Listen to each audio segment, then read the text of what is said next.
ગુજરાતના મુખ્યમંત્રી ભૂપેન્દ્રભાઈ પટેલ અને નાણામંત્રી કનુભાઈ દેસાઈ દ્વારા 2025-26 નું આજે બજેટ રજૂ કરવામાં આવ્યું છે। ત્યારે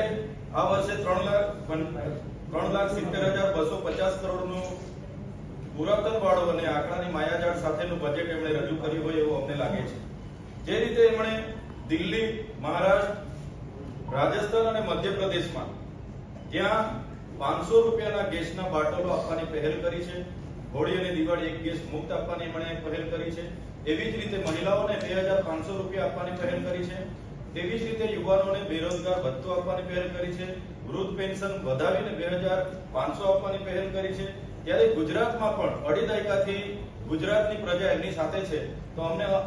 આશા હતી કે ગુજરાતમાં પણ એવી જ યોજનાઓ લાવશે અને ગુજરાતના યુવાનો, મહિલાઓ, કિસાનો અને બધાને ન્યાય મળશે। આજે એમણે ગુજરાતમાં આદિજાતિ વિકાસ વિભાગ માટે એમણે જે 5120 કરોડનું બજેટ એ લોકો લાવ્યા છે, આ બજેટમાં ન્યૂ ગુજરાત પેટર્ન જે આદિજાતિ વિકાસ વિભાગ દ્વારા સંચાલિત ટ્રાઇબલ સપ્લાનમાં દરેક જિલ્લાઓમાં હોય છે, એના દ્વારા એ બજેટ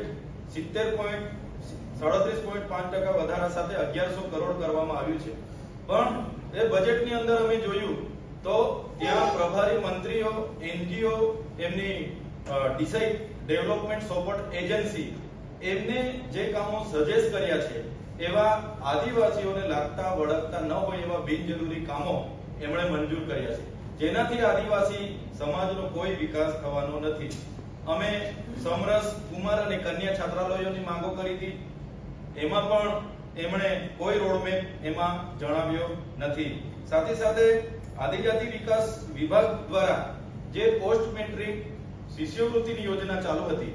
એ શિષ્યવૃત્તિની યોજના અમને આશા હતી કે આ બજેટમાં જે એમણે બંધ કરી છે પુનઃ ચાલુ કરશે, પણ એવી પણ કોઈ પણ જાતની જોગવાઈ એ અમારા ઉચ્ચ અભ્યાસ કરતા વિદ્યાર્થીઓ માટે એમણે કરી નથી। સાથે સાથે શિક્ષણનું એટલું મોટું બજેટ છે, 5,59,999 કરોડ, પણ એમાં આદિજાતિ વિસ્તારોમાં આજે પણ શિક્ષકોની ઘટ છે। ત્યારે 22,000 શિક્ષકોની જે ભરતીની પ્રક્રિયા હતી આજે પણ પેન્ડિંગ છે, એને ક્યારે પૂર્ણ કરવામાં આવશે એવી કોઈ પણ જાતની એમણે બહાલી કે આપી નથી। એવી રીતના આરોગ્યમાં પણ આરોગ્ય અને પરિવાર કલ્યાણમાં 23,385 કરોડનું બજેટ છે, એમાં લાખોની સંખ્યામાં આયુષ્માન કાર્ડ આપેલા છે, પણ એની જે એમપેનલ હોસ્પિટલો છે એની પણ નવી યાદી એમણે આપી નથી। સાથે સાથે અમુક મર્યાદિત બીમારીઓમાં જ એ કાર્ડમાં ઈલાજ થાય છે, એના સિવાયની બીજી બીમારીઓમાં એ કાર્ડમાં ઈલાજ થતો નથી। એના વિશે કોઈ પણ રોડમેપ એમણે તૈયાર કર્યા નથી। સાથે સાથે નર્મદા જળ સંપત્તિ અને કલ્પસર વિભાગમાં 25,641 કરોડની જોગવાઈ કરી છે। ત્યારે આ નહેરોનું કામ હમણાં પૂર્ણ થવા આવશે, છતાં જે આદિવાસી વિસ્તારોમાં નહેરો દ્વારા, કેનાલો દ્વારા, ઉદ્વહન સિંચાઈ યોજના દ્વારા કે પાઇપલાઇનો દ્વારા જે નર્મદા, ઉકાઈ, કરજણ, ગઢાણા કે પાનમમાંથી પાણી સિંચાઈ માટે આપવું જોઈએ, એના માટે પણ કોઈ એમણે પહેલ કરી નથી। સાથે ભાડભૂત બેરેક યોજના માટે 876 કરોડ રૂપિયાની એમણે જોગવાઈ કરી છે, પણ ત્યાં જે લોકોની જમીનો ગઈ છે એની વળતરની કોઈ વાત આમાં જોગવાઈમાં કરવામાં આવી નથી। પ્રધાનમંત્રી આવાસ માટે એમણે 1,20,000 થી વધારો કરીને 1,70,000 કરવામાં આવેલ છે, પણ અમારી માંગ હતી કે જે રીતે શહેરી વિસ્તારોમાં પ્રધાનમંત્રી આવાસ યોજનામાં 3,50,000 આપવામાં આવે છે, એ જ પ્રમાણે ગ્રામ્ય વિસ્તારોમાં પણ આપવામાં આવે, પણ એને પણ ધ્યાને લેવામાં આવેલ નથી। સરસ્વતી સાધના યોજના અંતર્ગત 84 કરોડ રૂપિયાની જોગવાઈ કરવામાં આવેલ છે, પણ 2023-24, 2024-25 ની સાયકલો આજે પણ જે વિનામૂલ્ય મળવી જોઈએ તે આજ દિન સુધી મળી નથી, એની માટે પણ કોઈ એમણે જોગવાઈ કરી નથી। અને દાહોદ ખાતે ગ્રીનફિલ્ડ એરપોર્ટ માટે 210 કરોડ રૂપિયાની જોગવાઈ એમણે કરી છે, પણ ત્યાંની કોઈ પણ ગ્રામ સભા, ત્યાંની જમીનના માલિકની સહમતિ કે કોઈ પણ જાતની પ્રોસેસ વગર બારોબાર એરપોર્ટની, ગ્રીનફિલ્ડ એરપોર્ટની જરૂર ત્યાં ન હોવા છતાં એમણે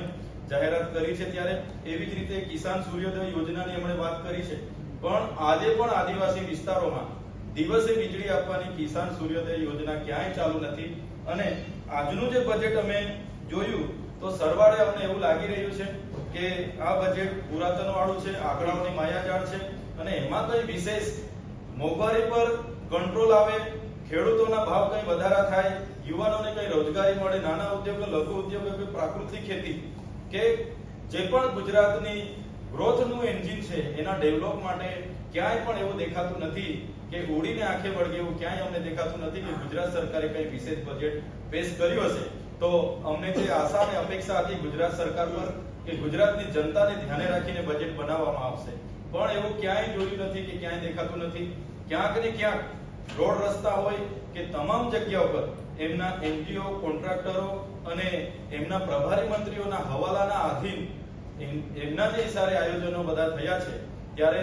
એ ચોક્કસ ને ચોક્કસ આ બજેટમાંથી આવનારા દિવસોમાં ખૂબ મોટી ગેરરીતિઓ બહાર આવશે એવું અમે સ્પષ્ટ માનીએ છીએ. આ બજેટથી અમને જે અપેક્ષાઓ હતી એમાં પાણી ફરી વળ્યા છે, ક્યાંય અપેક્ષાઓ અમારી પૂરી નથી થઈ અને આ ગુજરાતની જનતાએ અઢી દાયકાથી જે મતો આપ્યા છે, પણ અઢી દાયકાના મતો બાદ ગુજરાતની જનતાએ દરેક ક્ષેત્રે, કર્મચારી હોય, ખેડૂત હોય, મહિલા હોય કે વિદ્યાર્થી હોય, શિક્ષણ હોય, આરોગ્ય હોય, સિંચાઈ હોય, પીવાના પાણીની બાબતો હોય કે ટેકાના ભાવની બાબત હોય, દરેક જગ્યાએ આજના બજેટમાં અન્યાય થયો હોય એવું અમે સ્પષ્ટ માનીએ છીએ.